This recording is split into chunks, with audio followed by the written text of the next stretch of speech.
So, if you haven't already heard it or seen it for yourself, Cyril Matamela, Palapala Marika and Ramaphosa gave beautiful closing remarks at the new Global Finance Impact Summit in France.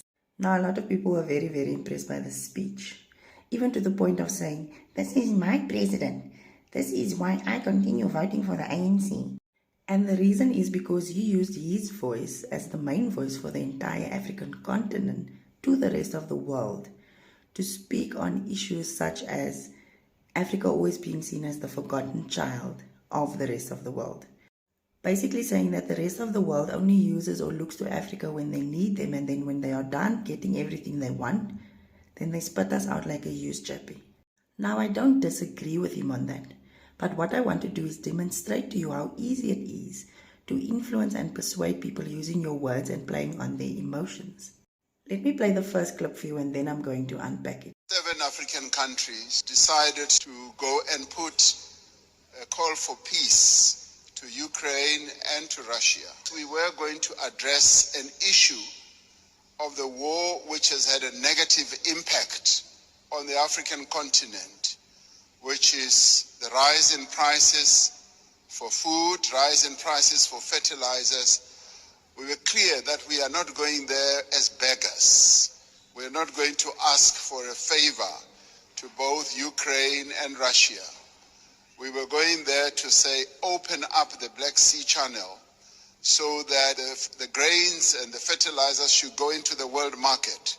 So we were not on a begging mission, even as we are in great need as a continent and all that. That should go to demonstrate that Africa should never be seen as a continent that needs generosity. We want to be treated as equals. Remember now he said Africa doesn't want to be seen as beggars. Let's watch the next clip. The 100 billion that was promised in Paris. Number of the commitments that have been made have not really been fully lived up to. There have been times when we felt like we were beggars. I played a key role as chair of the African Union during the COVID period. We felt like we were beggars when it came to vaccine availability. The Northern Hemisphere countries had bought all the vaccines in the world and they were hogging them. And they didn't want to release them at the time when we needed them most. And we felt like we were begging. And at times it felt like they would just be droppings from the table. Let me tell you something that generated a lot of resentment. We resented that, and it got worse when we said we want to manufacture our own vaccines. And when we went to the WTO, there was a lot of resistance, enormous resistance. And we kept saying, what is more important, life or profits by your big pharmaceutical companies? We felt like life in the Northern Hemisphere is much more important than life in the global South. So I agree with the last statement, that the rest of the world is seen as more important than Africa. However, it is Africa's natural resources that keeps the rest of the world surviving and thriving. I have 2 problems with the statement. The first being a contradiction, the second being the vaccine. So Rampi says they don't want to be seen as beggars and they shouldn't be mistaken as beggars. But in the same breath, you behave or you act in the manner of a beggar. You are saying that money from other countries that they promised you should be given to you, but at the same time you're twerking for these countries outside of Africa and giving them our natural resources while enriching yourselves as African leaders, and then when they don't give you the money, now you go and beg. Why was the vaccine so important to you when Africa and particularly South Africa faces bigger problems than a coronavirus? So you're going to twerk for the rest of the world to give you money for coronavirus and for vaccines, but not for crime, not for being the rape capital of the world, not for rooting out gangsterism, not for rooting out corruption. Africa probably had one of the highest rates of unvaccinated people in the world. We are actually dying from other things such as hunger and poverty, and that is because there's no jobs, the unemployment rate is so high, and because of the corruption, the mismanagement of funds. Your problem is you don't understand your own people and yet you say you advocate for them. Governments said to lose billions from expired vaccines. Over the last year, demand for the jabs has dropped countrywide, leaving government with a stockpile it acquired during the peak of the COVID-19 pandemic. Health Minister Joe Patla revealed that the department currently has over 7 million doses of the Pfizer vaccine. He also estimates that it's sitting with over 20 million doses of Johnson & Johnson jabs worth close to 3 billion rand. But if you knew your South African people and you actually did research and surveys on the people on the ground, you would know that most people did not want to take the vaccine. And yet you ran to buy them, and now they are due to expire in August. So you wasted money once again. And what will you try to do and are actually doing? Try to get the money back that you wasted by taxing us even more. President Sassou Nguesso yesterday said at the dinner, $100 billion was promised per year. And he was saying, I've never seen that. And many of us will testify that that $100 billion has never really been made available. And this should stand out as something that needs to be addressed. Because sometimes we sit at conferences like this and say, yes, we'll make this available, and we believe you. We believe you, but now the tire must hit the tar. We must now see action flowing from that. This is quite a contradiction, or rather it is hypocrisy, because he's talking to them about the very thing that he does in his own country, which is make promises and don't deliver. Is that maybe not why African countries are not getting the money, because it's always misappropriated, mismanaged, and corruption is always part of the deal? But my, oh my, the statement of the tire hitting the tar. You mean to tell me you, Cyril, want money from the rest of the world, while your own country doesn't even have proper tarred roads? For a tire to hit on, you probably mean a tire to hit the pothole. Sadly, all the provincial roads in the area are dotted with deep, menacing potholes. Do you worry ever about having to travel this road at night or not, or is that not what you normally do? I normally do that, so I worry about it because there might be a hijacking that might happen because you need to slow down because of the potholes. Some point you need to actually get off the road and travel on the side of the road. This is Mashishing. It used to be called Leidenburg, which means place of suffering.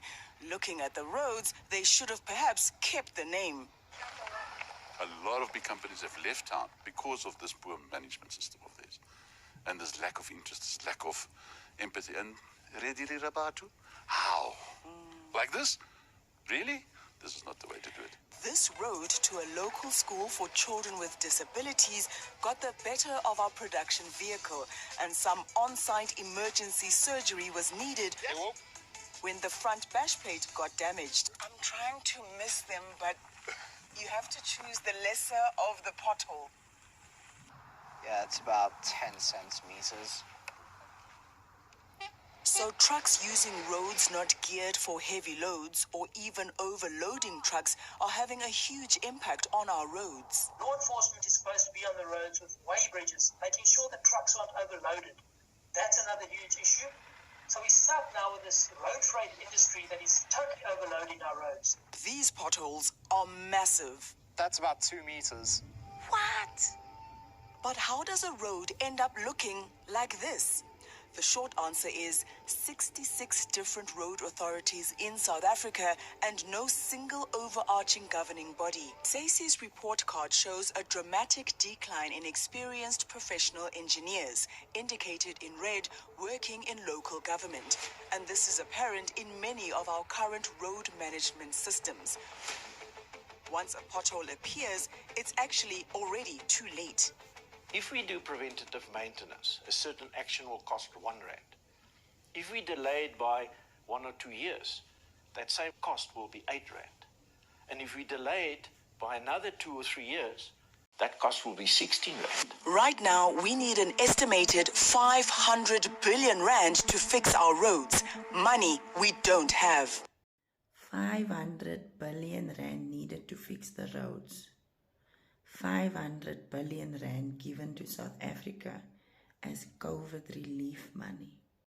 In South Africa, COVID-19 has exposed greed and spurred long-needed action against corruption. Hijacking of the emergency measures put into place to deal with COVID-19 in South Africa, such as the 500 billion rand relief package to provide food parcels for the needy, temporary social grant, increase for over 16 million beneficiaries, the TERS for those whose salaries were affected. To implement these and other measures, the government put in place emergency procurement regulations. But of course, the money didn't go where it needed to go. The public has rightfully expressed outrage and disgust over the scale of exposed corruption and pushed the government to take action. At a recent meeting, the ANC resolved that the members implicated in corruption must step aside. Oh wow, step aside.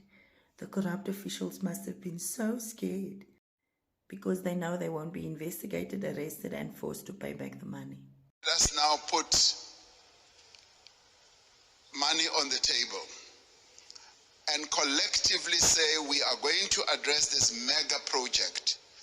A mega project which will in the end generate electricity for up to 12, 15 African countries all at one go. And this is a project, multilateral development banks here working together can actually fund. We should be able to say the Inga Dam is now going to be developed into the Inga Power Station. I don't understand. How can you go and ask the world for money if you cannot use the money that you get from your own citizens to better your own country? Wouldn't you say that one would be skeptical of giving of one's own money to somebody else, while the person or the company or institution or political party in this case does not use the funds for what it is intended for, and instead puts it in their own pocket and enriches themselves, while the country suffers? Now, I'm not saying Africa and South Africa shouldn't get money from the world, because there's a lot of good we can do with the money. Since we are seen as third world developing countries, we need to now gradually move from that to first world developed countries. But the problem is this: corruption in Africa. Despite increasing international regulations, corrupt leaders in Africa continue to find ways to enrich themselves using illicit. Don't get me wrong, the rest of the world, and especially the West America, love to enrich themselves while they'll just go around bombing countries. Because if they don't get what they want, they turn to the ultimate bully. Drop a bomb, problem solved. The evil practices of exploiting government for their personal gains, just like the colonial leaders used to use state resources to build their home countries, as it widely is accepted that the West got rich at the expense of African. Now, in the name of being treated different as the African continent, why do we continue to behave in ways that take us back? We do not become self-sustaining. And again, I'm not saying that the West and the rest of Europe don't bully us when they don't get what they want by means of things like sanctions. However, corruption and greed makes it impossible for that statement that Cyril gave to have any value. He spoke about funding for the Inga Dam so that Africa can have electricity, while in the meantime, in his own country, they messed up Eskom. His own people that he keeps reappointing to his cabinet are the ones behind the mess that we are in now called load shedding. My rough estimate of the amount of money that gets stolen in Eskom every month is in the region of R1 billion every month. Is Eskom a feeding trough, if you like, for the ANC? I would say the evidence suggests that it is. I expressed my concern to a senior government minister about attempts, in my view, to water down governance around the $8.5 billion that, by and large, through Eskom's intervention, we got at COP26. And the response was essentially, you have to be pragmatic. You have to, in order to pursue the greater good, you have to enable some people to eat a little bit. The minister in question looked at a senior official and said, I guess it was inevitable that it would come out anyway, which suggests that this wasn't news. Let's begin with Pravin Gordhan. Is it your information that indeed he is the minister that Andre de Ruyter tells about a fellow cabinet minister who may allegedly be involved in corrupt activities at Eskom? Yes, good morning, colleague. My information confirms that Minister Gordhan was not only briefed once, but that he was briefed on a number of occasions, and that he was kept in the loop at the deeper investigation into corruption in Eskom work. What did Minister Gordhan do with this information that had been reported to him? Did he take it to cabinet, for example? Did he take it directly to the president, perhaps? I have absolutely no idea. I can also confirm that the information was not only shared with Gordhan, but it was also shared with senior officials involved from the police side and from the State Security Agency. Based on your report, that it's not just one minister in cabinet that may possibly be linked to corrupt activities at Eskom, it's actually two cabinet ministers. Do you know the names of these ministers? But of course, in your report, you say for legal reasons, these names cannot be divulged now. Yeah. I think I would distinguish and say members of cabinet and not necessarily stick to only ministers. There are two different people.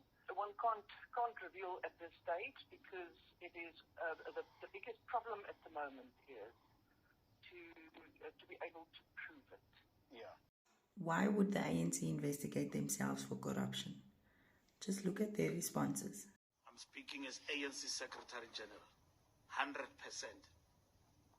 So it comes with the dynamic of being in power. The role of a political party that is governing and leading. It's a response to the Ruyter, what he said about the ANC. And this is our response. Prove what you say, sir. That is it. Do not hide your failures behind the attack of the ANC because it has become fashionable. The ANC says to you, if you have found corruption perpetrated in its name by individuals, bring them to book. The ANC is not corrupt. The ANC will not protect corrupt individuals. And we will look at the law and our right as a party. Because the Ruyter, what he has done cheaply, he has dented our image and said that the ANC want to steal.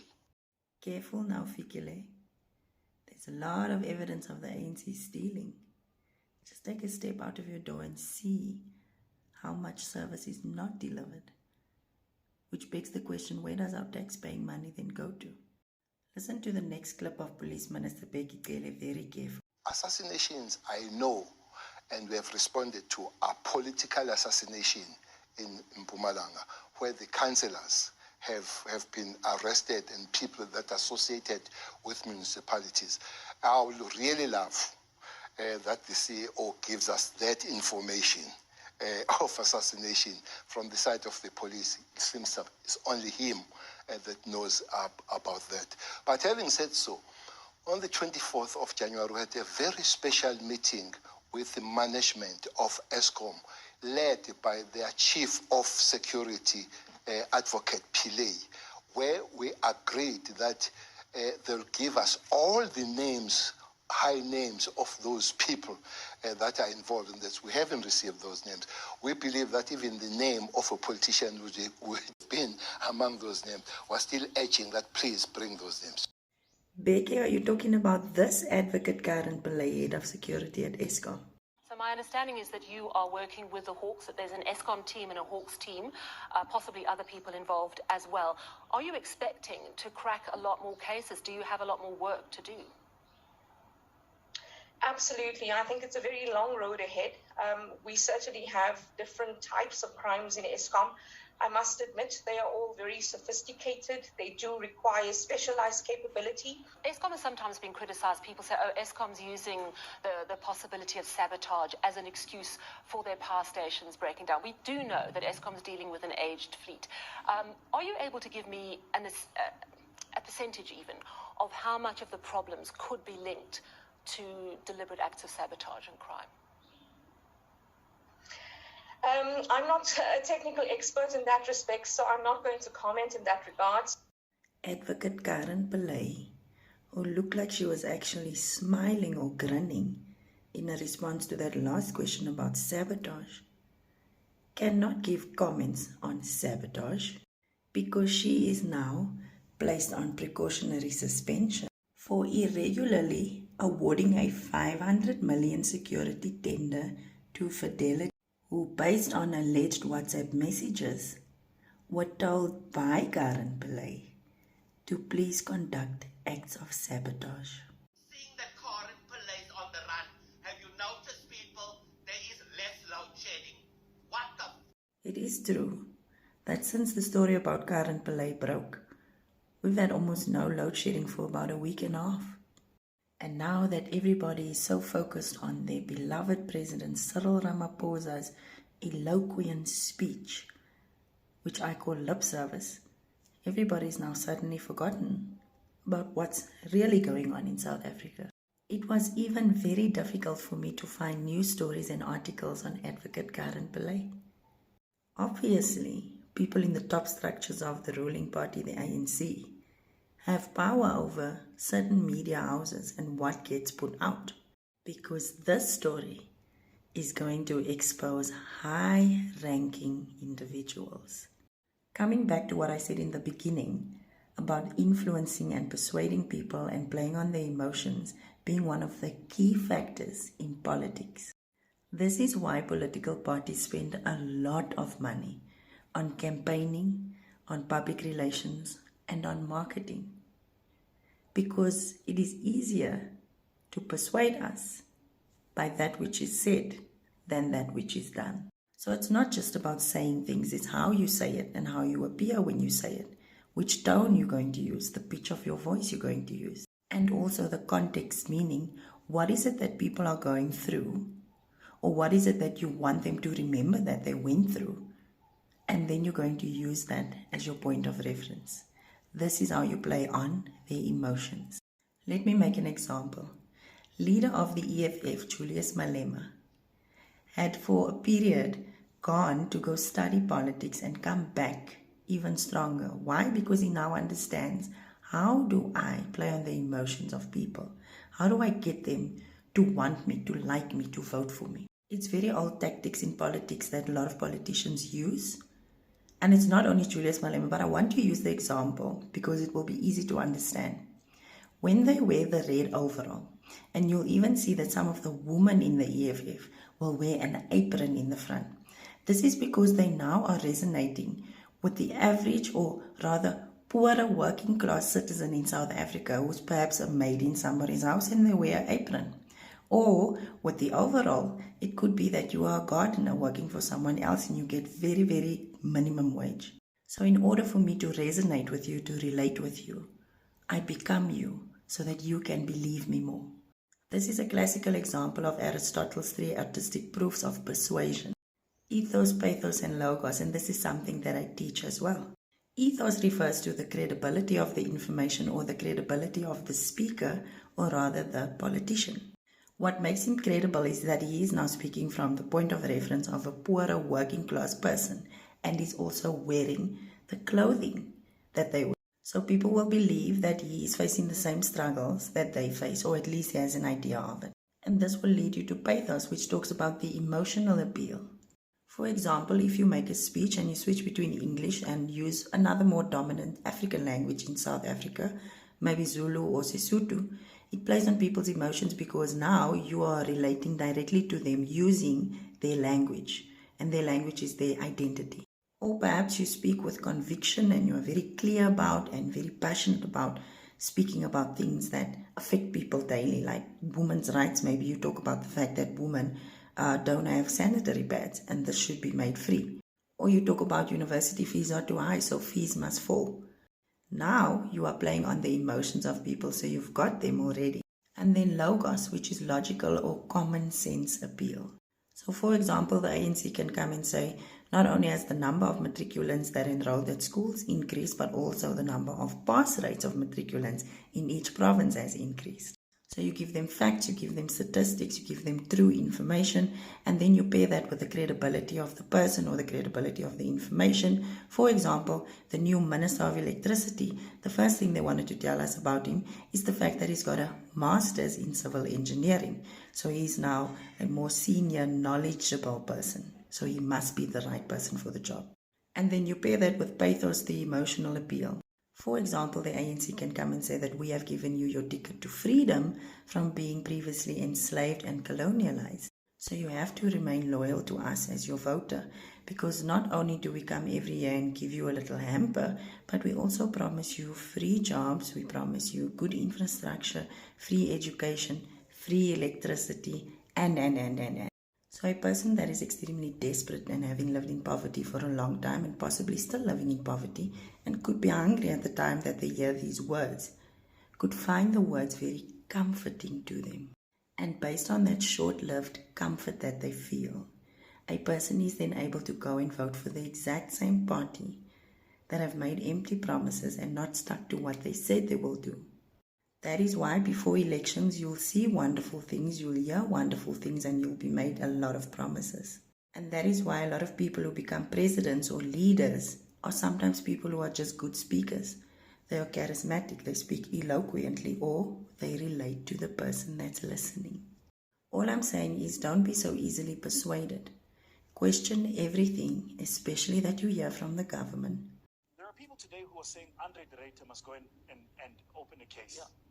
And tell them who is stealing. Just help me understand this. The number one soccer player was murdered. We still don't know who did it. Yeah.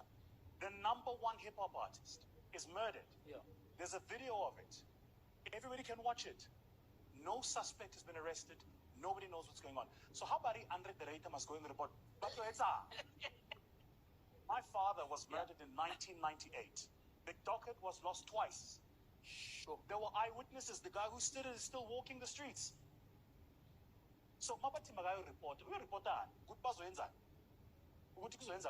you must ask these questions. And it's the reason I'm saying this is very simple.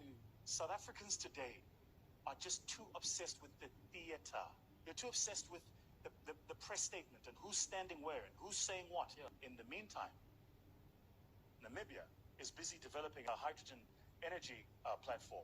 Last week, the First Lady of the USA was in Namibia. She didn't come here. I was in Namibia a week ago. The investors are flocking into Windhoek. In the meantime, Mauritius is no longer on the grey list. Capital that was meant for the JSE is now going towards Mauritius. In the meantime.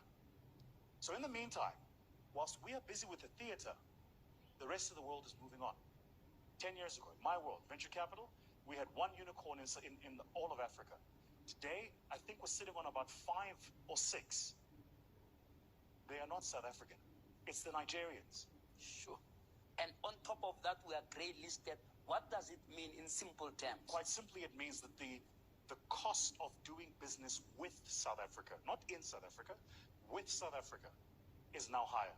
So when you're global financial institutions and you're looking at allocating mass capital into the South African financial system, the cost is higher.